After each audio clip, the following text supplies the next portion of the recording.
না আমার এত খারাপ দিন আসলো যে আজকে একটা সেলম পাইছি। এই সেলমটা বেইছে আমার হাত খরচ চালাইতেবি, এই দিয়ে সংসার চালাইতেবি। না অনেক খারাপ লাগতেছে, যাই হোক, কিছুই করার নাই। পরিচিত লোকজন কেউ না দেখলি হয়েছে। ঠিক আছে, আমি দেখি কোনো রকম বেচবার পারিনি, বেঁচে টেসে চলে যাবো। কিন্তু পরিচিত লোকজন দেখলি তো মেলা সরম সরম হতেছে। আরে না, কারোর সাথে দেখা হবেন না। ওইটা তাও 50-60টা যাবেন, এটা এতেই আনাপ। না আজকে আবহাওয়াটা খারাপ। এর পরিচিত এই কিরে দোস্ত, কেমন আছিস? অনেকদিন দেখা সাক্ষাৎ হয় না। আরে ভালো আছি, তুই ভালো আছিস? এ কি, তুই কি এই সেলমটা বিক্রি করতে এখানে আসছিস? আরে না, কি কইস, সেলম বিক্রি করতে আসছিলাম। তুই জানিস আজকে হাটে বুঝছোস আমাদের গাছের 4000 থেকে আরে 5000 দেখ, আমি সেলম। কিছু বলতেছি যে আমার আর বুঝাইতে হবে না, ঠিক আছে? তুই যে সেলম বিক্রি করতে আসছিস এটা আমি মানে তোরে দেখেই বুঝছি। ক্লাস ফ্রেন্ড মানুষ, বুঝতেছি একটু লজ্জা পাইতেছিস, কোনো সমস্যা নাই।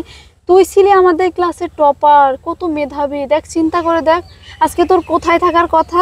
আর তুই সামান্য 50 টাকা 20 টাকার জন্য এখন এই সেলম বিক্রি করতেছিস। আরে দোস্ত, তুই যা ভাবতেছিস ওটা না। আমি আজকে হাটে 3 থেকে 400 সেলম নিয়েছি, আনার পরে লাস্টে এক পিস সেলম ঠিক আছে রয়েছে, তা ভাব বেচার জন্য আর কি এই জায়গা দাঁড়ায় রয়েছি। তো 300-400 পিস সেলম বিক্রি হয়ে গেল, আরে এক পিস সেলম কি রয়ে গেল? আরে দোস্ত, আমি তো তোর দোস্ত, ক্লাস ফ্রেন্ড নাকি? লজ্জা পাওয়ার কি আছে বল? কত লাগবে আমি নিয়ে যাই তোর সেলমটা। আর কি যে কোষ বুঝি না, তোর কাছে আমি বেচতে পারি? যা তুই অযথাই যেন, আমি বলছিলাম যে আজকে হাটে আমি আইছি, পরিচিত লোকজনের সাথে যাতে দেখা না হয়। ঠিক আছে, আমি বললাম যে সেলমটা আমি আসলে 300-400 পিস বেচছি, এই একটাই আছে, এই একটা আর কি বিক্রি করব।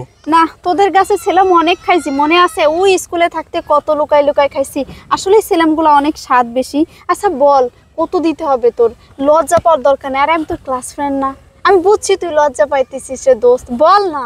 আরে তুই কি যে কইতেছিস বুঝতেছিস না, তোর কাছে আমি সেলম বেচবো, তুই আমার বাড়ি যাস, তোর 2-3টা ফ্রি দিতে পারেন শর্ট শর্ট। যা যা, আমার কাজে ডিস্টার্ব করিস না, যা দোস্ত যা। আরে রাখ তো, তুই তুই বল কত নিবি? তুই লজ্জা কেন পাইতেছিস? আরে বল না, আমরাই তো বুড়ি তো ভালোই বাড়াইছিস। বাদ দে তো, আমি তোর কাছে সেলম বেচবো না, যা। আমি বললাম যে আমি 300-400 পিস সেলম বাজারে নিয়ে আসছি, বিক্রি করার পরে আর এক পিস সেলমে জায়গা আছে, এটা বিক্রি হইলে আমি চলে যাবো। তুই আচ্ছা এই এক পিস বিক্রি হলে চলে যাবে না? এক পিসটা আমার কাছে বিক্রি কর, আমি তো কিছু বুঝতেছি না কি বল কত নিবি এটা?